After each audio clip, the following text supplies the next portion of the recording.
J'ai non, ben, du monde ici, c'est des beaux bébés, ça! Ça a l'air de créances, vous pensez?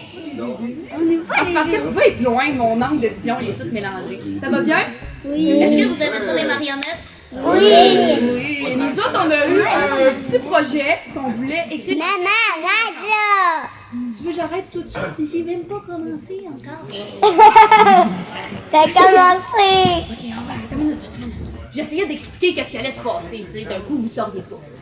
Fait que c'est le festival Solstice, Festival de marionnettes. puis on se disait, ben là, C'est un festival de marionnettes. On pourrait écrire une pièce de marionnettes. fait que là, on s'est ramassé plein de farfelus petits lutins, puis on a écrit des mots, des idées, des images ensemble. Puis là, on s'est dit, ah ben, peut-être qu'on pourrait faire ça sur scène pour le montrer à nos amis, à nos voisins, à des inconnus, pourquoi pas, hein, tout le monde a le droit de voir. Alors là, on a fait un château de tissu pour se faire se promener des marionnettes. Puis on va avoir aussi des projections là. Alors, abracadabra, on va voir ce que ça donne.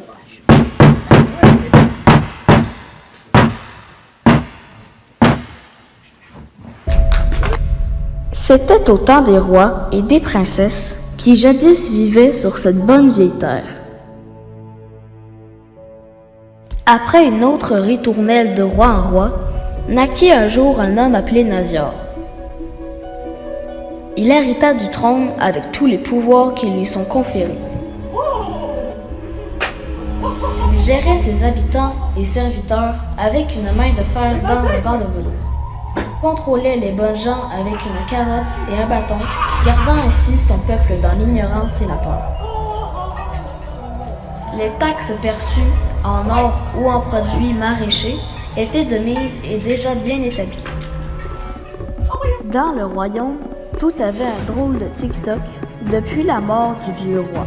Ce si bon monarque qui avait offert l'eau courante et la poste à son peuple avait aussi légué à son fils unique des coffres pleins d'or et un peuple avide d'avancement. Le jeune roi Nazior avait des idées plein la tête. Il fit fondre les mines et couler le sang de la terre pour créer des machines capables de cultiver la terre, fabriquer les objets et souffler des rêves. Leurs jouets étaient insidieusement conçus pour être éphémères et d'une courte durée. Bientôt, le peuple l'illusion devient idéal, exempte le lourd fardeau. Rapidement, les habitants se lassèrent et s'ennuyèrent. Il n'y avait plus rien à faire. Que du divertissement et de l'apparat.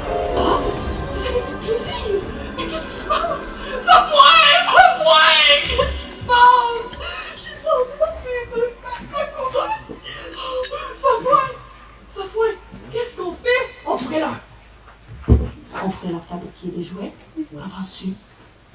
Oui, certes, maître, mais avec quoi? Il ne reste plus beaucoup de ressources. Les montagnes et les nuages. Des crayons, des robes de vent, des souliers d'outils, des chapeaux d'illusion.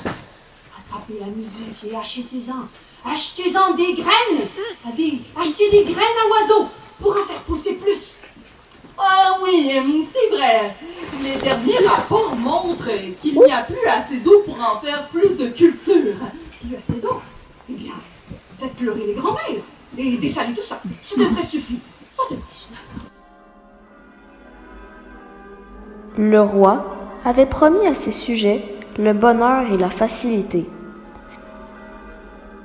Mais la maladie et la mort rôdaient sans cesse. Certains habitants se questionnent. Mais vous aviez promis une vie plus facile!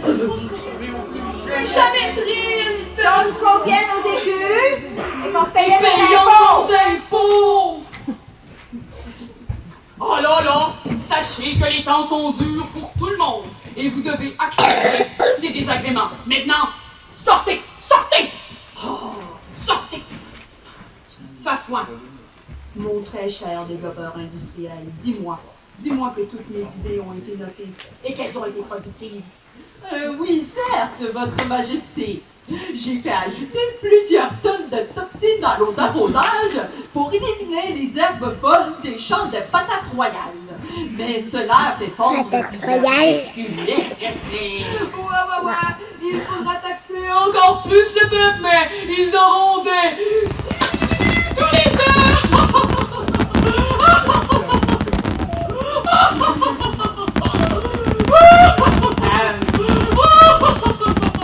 Nous avons aussi remarqué une dégradation des fleurs et fruits dans plusieurs secteurs. Et plusieurs sujets ont affirmé être tombés malades. Je crois que nous devrions leur jouer de la musique. Ça les distrairait. Peut-être les fureurs, comme le peuple, bien sûr. Ou peut-être devrions-nous aller porter Ces déchets, plus loin. beaucoup plus loin, à plusieurs jours, d'heures, ta faim. Va jeter ces ordures toxiques loin de ma vue, dans ces vallées perdues à plusieurs jours d'ici. Allez, tout de suite, mon maître. Allez, Ramassez-moi ça.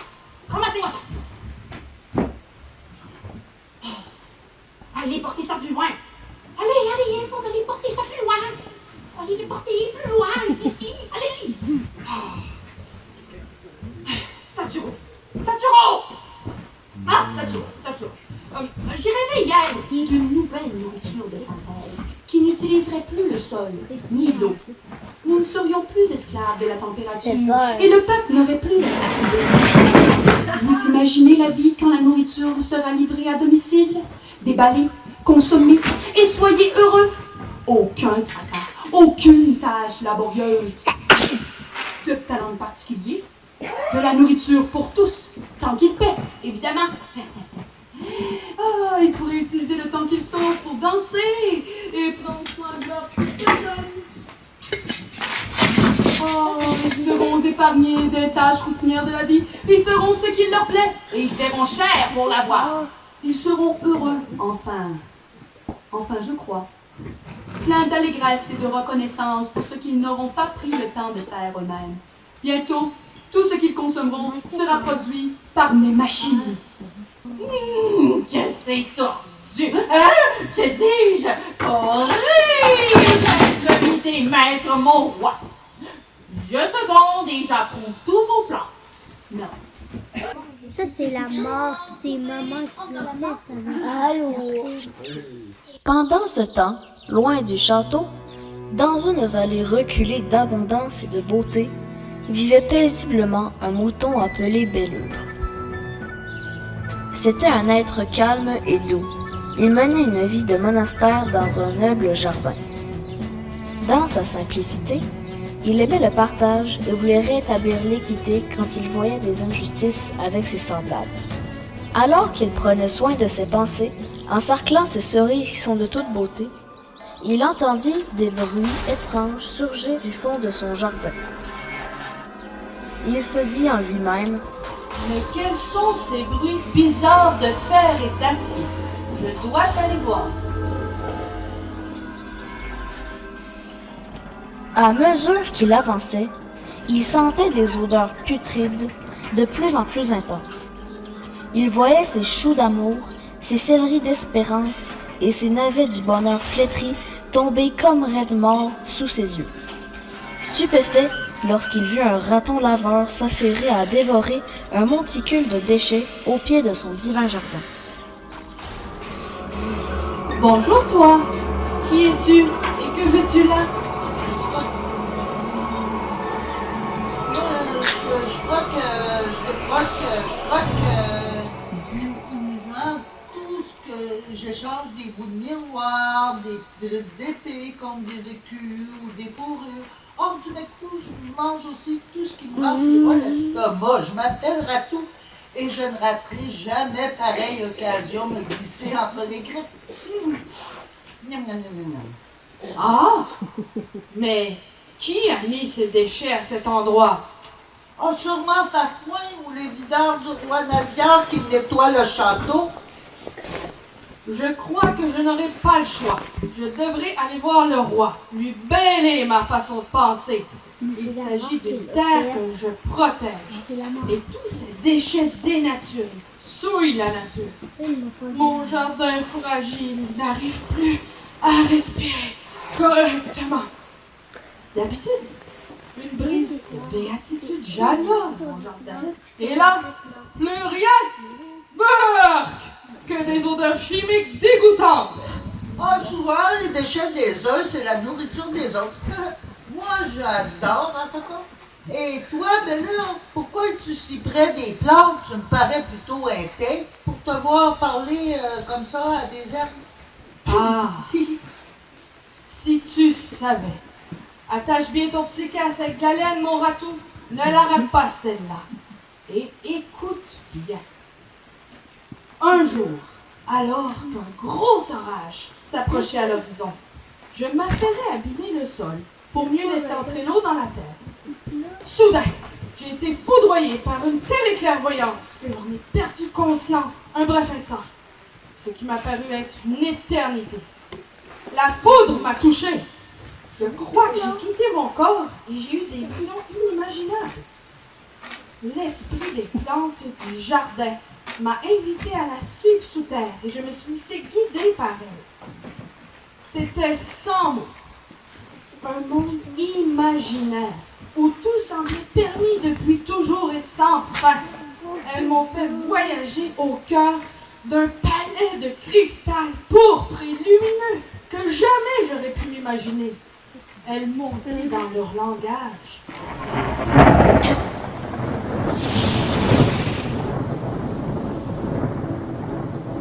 Ça, c'est notre monde caché ici. Nos ressources sont toutes là.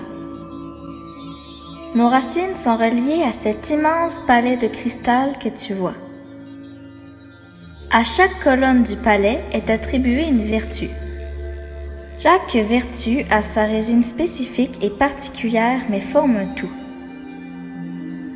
Seuls les êtres évolués qui développent les vertus les plus nobles peuvent voir ce palais fantastique. Les plantes ont tous une propriété particulière, mais les médicinales sont au sommet de la hiérarchie. Hein, alors? Voyons, toi. Le palais de cristal est fait de 5 éléments que vous connaissez. La terre en est son fondement racinaire. Les fenêtres reflètent l'air pur céleste. L'eau en est sa toiture. Ses colonnes de soutien central brillent de 1000 feux. Enfin, l'éther est sa porte bienveillante qui nous accueille de toutes ses couleurs vives et sa splendeur. Les colonnes du centre sont les portails de tous nos ancêtres qui veillent au grain et nous nourrissent par nos racines. Ici, plus de fardeau physique que du réconfort.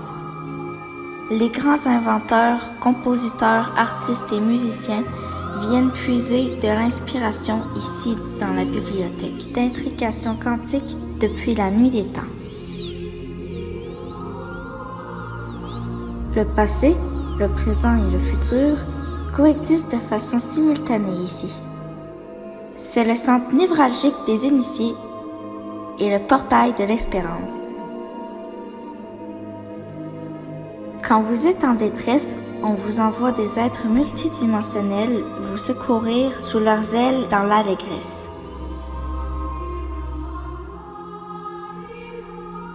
Les plus beaux hymnes et poèmes ont été composés ici. Lutins, elfes, gnomes et fées existent fort heureusement car ils sont nos intermédiaires. Ils travaillent fort pour ressusciter nos racidelles.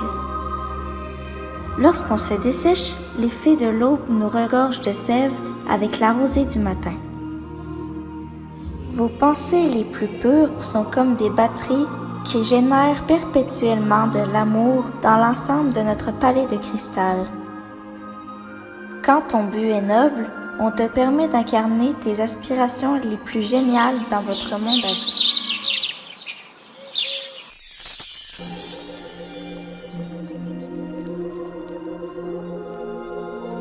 Toi, Bellure, vous les moutons, quand vous avez des pensées à basse révolution, ça vous rend envieux, inquiet et malheureux.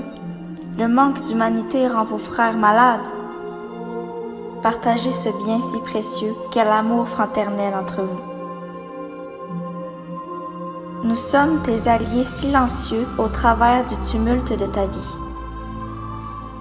Chacun seul, on est vulnérable et fragile, mais ensemble, on forme une légion que rien ni personne ne peut arrêter. Tu trouveras la clé du palais de cristal à l'intérieur de toi, belle allure. La bonne intention de ta prière est la clé de sa manifestation, alors nous la réaliserons. Chère Bellure, ne nous oublie pas une fois retourné dans ton monde et ta réalité. Nous serons toujours là pour toi. Maintenant, tu dois t'en retourner. Bellure, allez, allez, réveille-toi. Et je me suis réveillée. L'orage venait juste de passer, comme le flash d'un instant. Et déjà, c'était fini. Phew! Wow, ton songe au pays imaginaire me réconforte, rêveur de Bellure. Tu sais, j'ai bien envie de croire, moi aussi, à ton voyage fantastique au pays de cristal. J'aurais plus besoin de me nourrir de ces déchets et j'aurais tout ce que j'ai besoin. En tout cas, je te souhaite bonne chance. Avec le roi Naziar, il est tellement imprévisible dans son excentricité.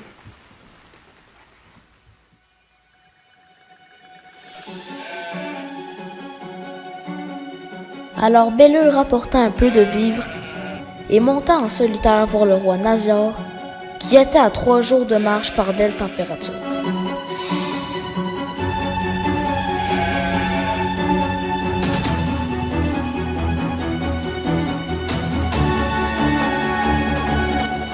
C'était un trajet tortueux et sinueux, mais sans réel danger.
Le conseiller Fafouin prévient le roi Naziar qu'un citoyen désire obtenir audience. Un citoyen désire obtenir audience. Un citoyen? Oh ben, À l'arrivée de Bellure, il jette ses paillettes sur lui immédiatement. On est paillettes, allez, oh, bonjour à toi, comme tu es beau, mon citoyen, oh, que tu es beau. Allez, qu'on lui apporte un jus de papillon. Allez, va vraiment non merci, sir Naziar. Allez, expliquez ce qu'il y a, mon cher. Monsieur Naziar. Oui. Pardon, votre majesté. Que me vaut l'honneur de votre visite? C'est que, voyez-vous, votre majesté, je cultive un jardin. Un jardin? Vraiment, mais quelle idée originale! comme vous êtes succulente. Donc, j'ai fait pousser de bons légumes, voyez-vous? Et après quoi? Après, je les récolte et nous les mangeons. Vous les mangez? Avec votre bouche? Oui, bien sûr, avec votre bouche, si. Dernièrement, j'ai remarqué quelque chose de très fâcheux. Dites, le fâcheux, je n'en veux pas. Personne ne doit être fâché, à part moi. Dites-moi tout, mon brave, et j'enlèverai le fâcheux de vous. Je vous remercie, sire. C'est que vos déchets ont été directement jetés au pied de mon jardin et font mourir mes plantes très rapidement. Elles ont perdu le goût de vie. Comme c'est bizarre. J'avoue, on ne peut tolérer cela. Justice vous sera rendue, mon brave Bélan. Bélan.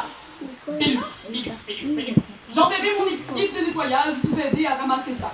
Vraiment désolé. Je devais disposer de mes revues quelque part, loin de tous ces regards. Hélas, ça a tombé sur vous. Tu ressentais à ça, mon légume? Ça? Oh non, mon roi! Pas ça? Non, il ressemble plutôt à cela. Oh! Mais c'est bien ça! Comme c'est joli! Je vous aime beaucoup. Je vous aime beaucoup. Vous devriez venir vous souvenez de mon Ah, il y a un gros ventre. Je vous remercie, votre majesté, de cette offre alléchante, Le roi. mais mon bonheur est à la campagne. Soit. Comme bon vous semble. Et un Je bébé. réglerai tous vos problèmes. Jean de nuit qui de voyage ramassez le tout. Partez, partez maintenant. Et surtout, n'oubliez pas d'être heureux.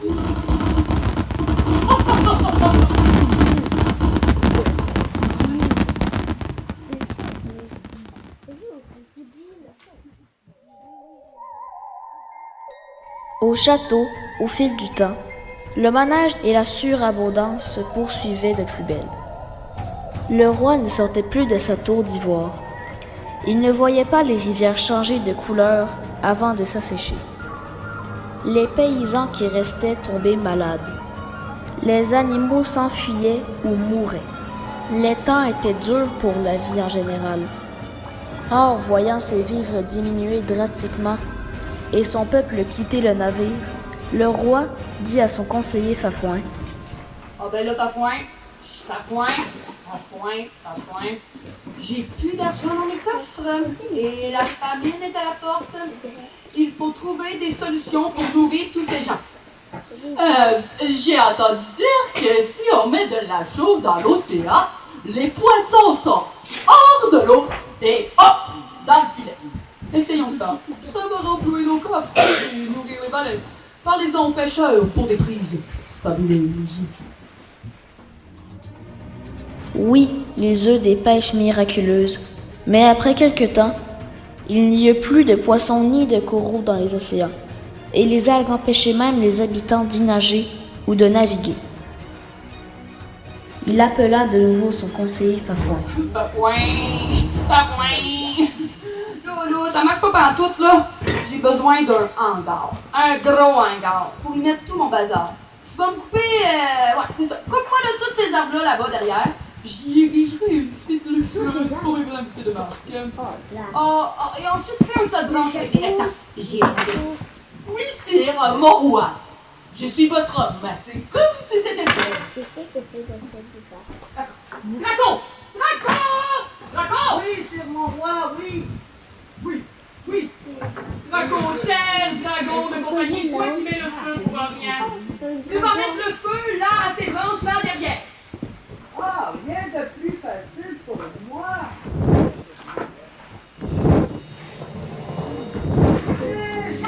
Tout à coup, un vent du nord souffla si fort que le feu s'emballa très rapidement. Plus moyen de l'éteindre. Il était devenu hors contrôle. Avec les aiguilles de sapin, le feu s'était multiplié en plusieurs dizaines de feux incontrôlables. Fafouin s'écrie: Sauve qui peut! Les forêts brûlent, la ville est en feu! Sauve qui peut! Avec tous ces feux, c'est l'exode massive des villageois. Les paysans ne peuvent plus survivre près du château et ses environs, s'enfuyant en catastrophe, emportant avec eux seulement le minimum de vivres et quelques ennemis. Quand le feu s'engouffre dans le château, le roi parvint à survivre dans un chaos lugubre avec ses principaux serveurs, Fafouin, Draco et Saturo. Au contrebas du château, un ancien pirate n'en peut plus de voir la famine et la déchéance sévir dans son village natal. Il décide de venir en aide aux gens qui veulent bien embarquer avec lui, traverser l'océan pollué et trouver de meilleures terres.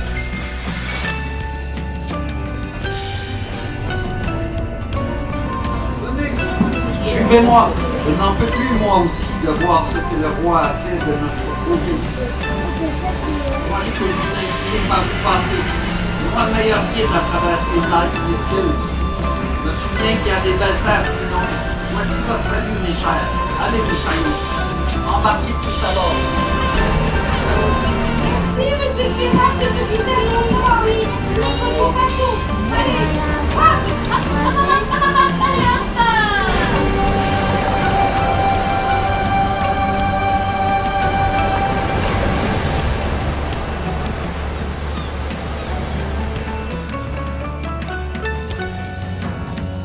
Au même moment, d'autres gens affamés, étouffés par la fumée, sortaient des forêts embrasées. Il y avait parmi eux la famille Latour, native de l'endroit. Leur jeune fille Rosie dit à sa mère: Maman, voyez ce chariot, c'est celui de Monsieur Arthur. Peut-être nous aiderait-il à sortir de cette désolation. Avec l'accord de sa famille, elle va donc frapper à la porte de Monsieur Arthur et lui demande: Monsieur Arthur, pouvez-vous nous aider pour partir d'ici? C'est la dévastation, le feu est à nos portes et hors de contrôle. Les champs et forêts s'unissent formant un seul brasier. Tout le monde est malade. Il n'y a plus d'eau convenable pour simplement boire. Aidez-nous, s'il vous plaît, Monsieur Arthur. Oui, ma petite Rosie, je suis bien d'accord. Avec ces feux, l'odeur est insupportable. Je suis triste du mauvais sort qui sévit ici depuis déjà trop longtemps. On est en pénurie extrême de tout près du station royal. Le peu qui reste d'infrastructure est détruit par les paysans en colère et désespérés. Bien vu cela venir, mon grand âge. Venez, je vais vous conduire en contrebas des vallées à 2 ou 3 jours. Nous pourrions certainement y rester. Paraîtrait que l'air et l'eau sont encore bons là-bas. Alors ils descendirent, tous avec la parenté de Rosie et d'autres villageois, pour se sauver la vie.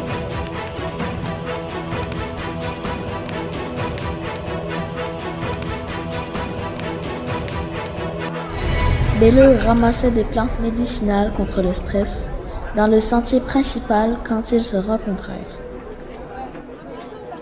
En voyant une âdre de gens tumultueux chaperonner son vieil ami Arthur derrière la charrette, Bellure leur dit: Ah, bonjour, monsieur Arthur. Messieurs, dames, vous avez l'air affairés. Mais que vous arrive-t-il? Ah, mon bon ami Bellure, quelle synchronicité! On est à court de ressources et on cherche une terre d'asile. On a été dépossédés de nos terres, dissouchés, brûlés, une vie d'économie, réduits en cendres, tout a brûlé, plus rien, plus potable, à cause des latrines du château. Mais aucun poisson. Le roi Nadia nous promettait une vie agréable et plus facile. Voilà notre héritage. Malheur à nous! On ne méritait pas ça! Désespoir! Ouf, mais c'est épouvantable ce qui vous arrive là. Oh, vraiment désolé pour vous. Voyez, regardez, c'est beau pâturage en vue. À partir d'ici, cher monsieur Arthur, On dit que t'es moins long que là. tout ce que vous verrez plus bas est encore plus magique. Chers amis, continuez de suivre ce sentier, vous y êtes en sécurité. Dans ces vallées, l'espace ne manque pas pour vos familles.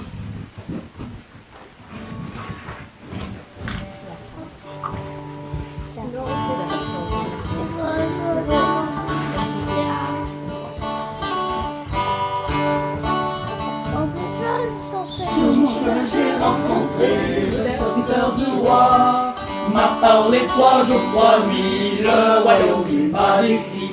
Ah, si vous saviez, ah,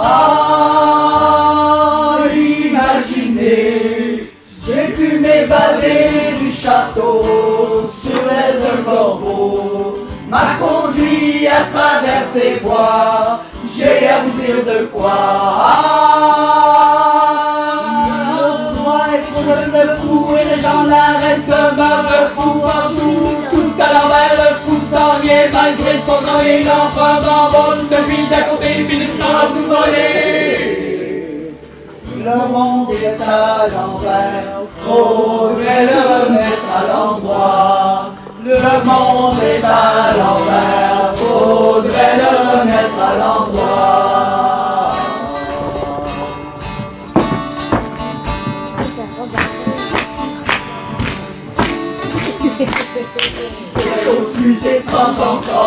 bouleverse le nord. Le flanc salon à Port-Cartier jusqu'au Labrador. Des dragons de fer et d'acier ravagent nos forêts.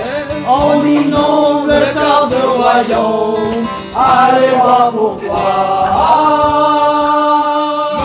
On va prendre tout le couvent, tout le ciel.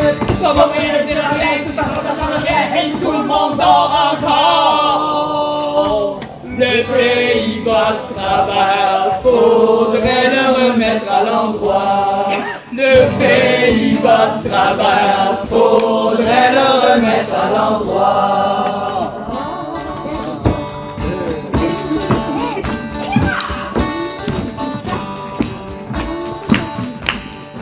L'histoire n'est pas terminée, à vrai dire ne finit jamais. Tant qu'il y aura en ce monde un roi qui attend. Et bonne chance, proclamons le roi.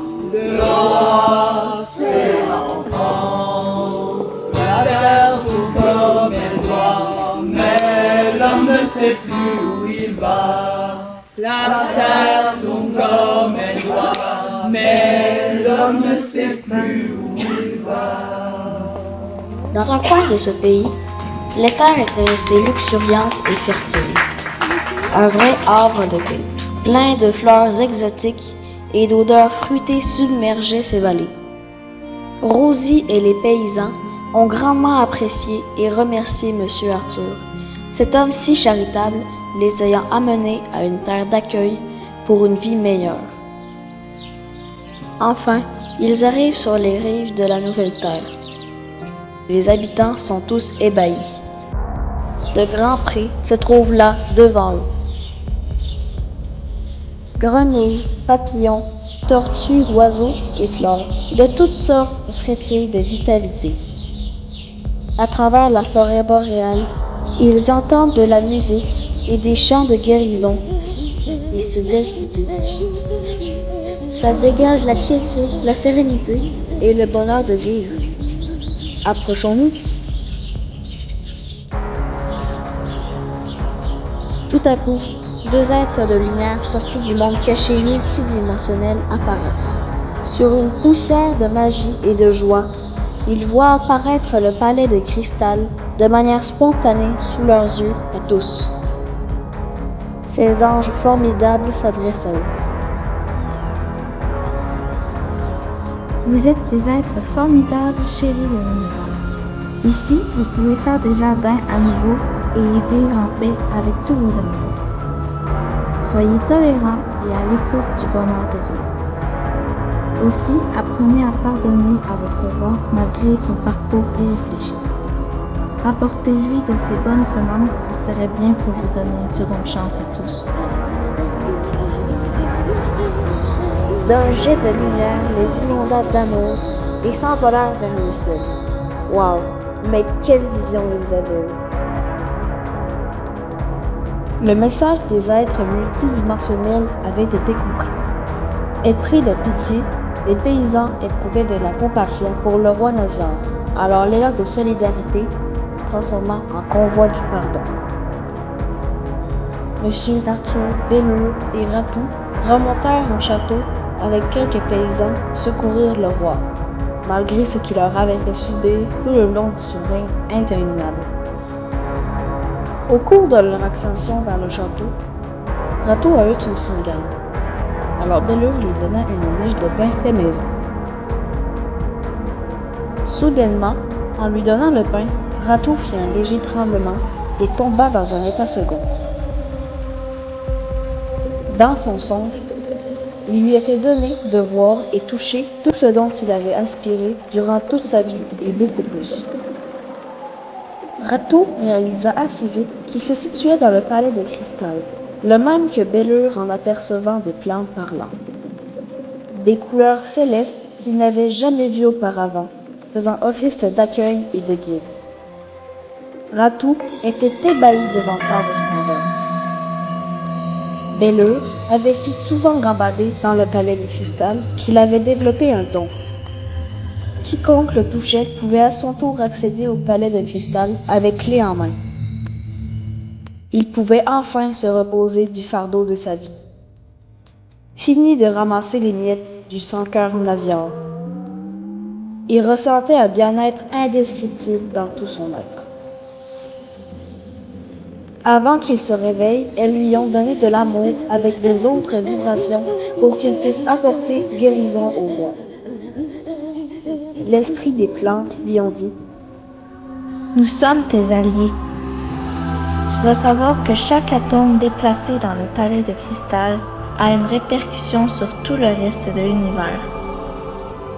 Alors fais attention que chaque geste posé soit en harmonie avec tout le reste de la création. »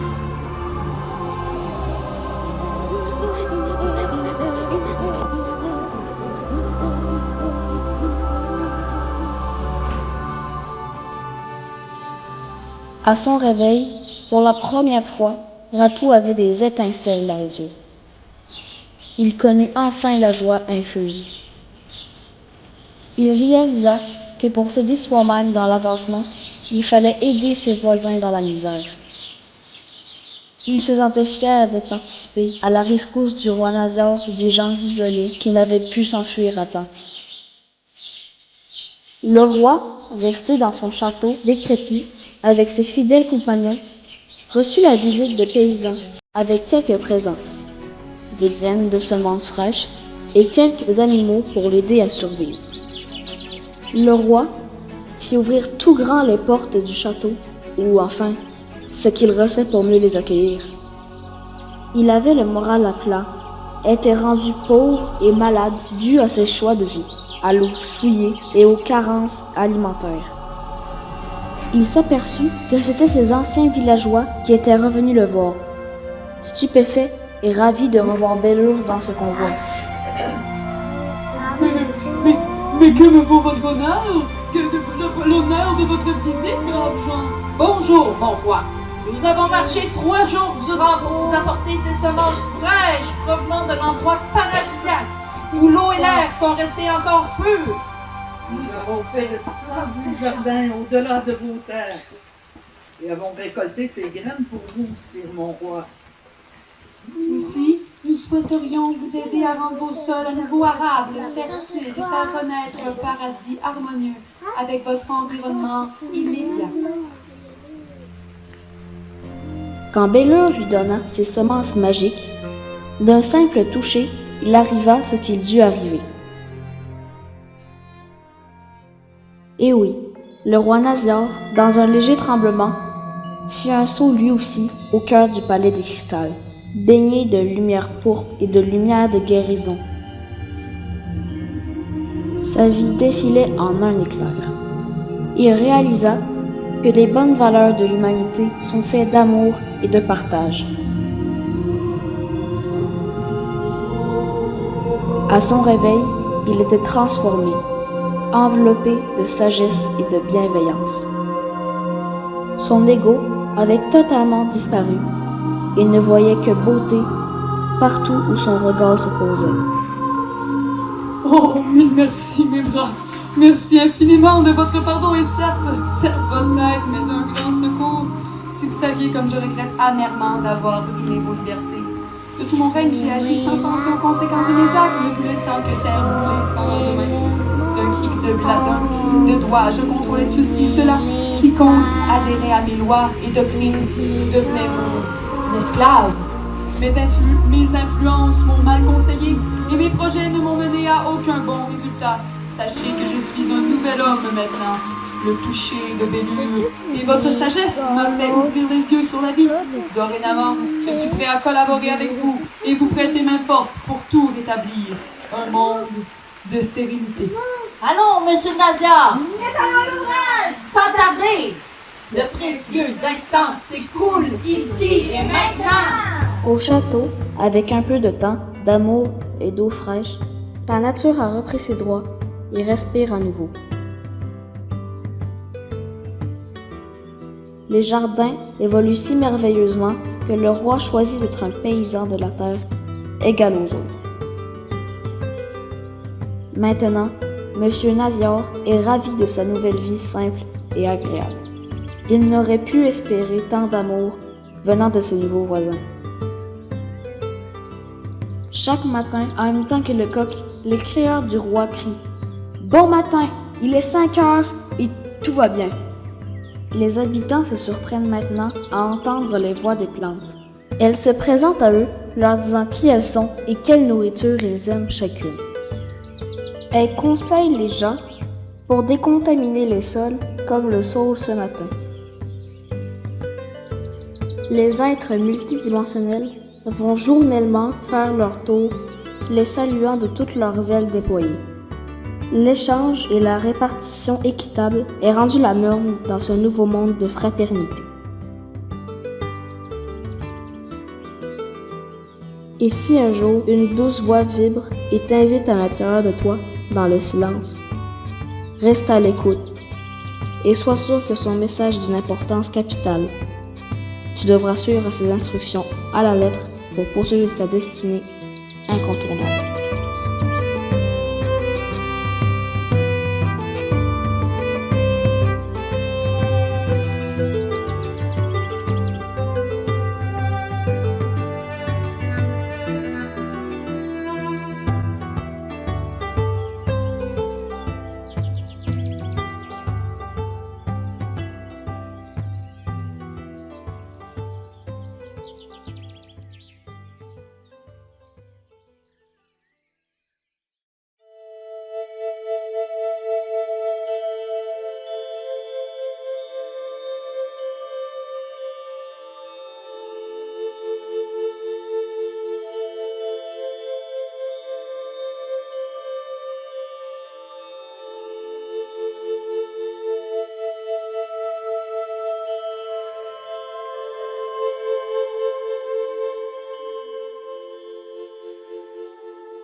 Excusez-nous, on avait 2 châteaux, ils étaient dans le...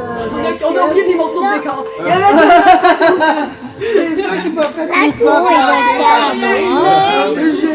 Ils savaient pas, là!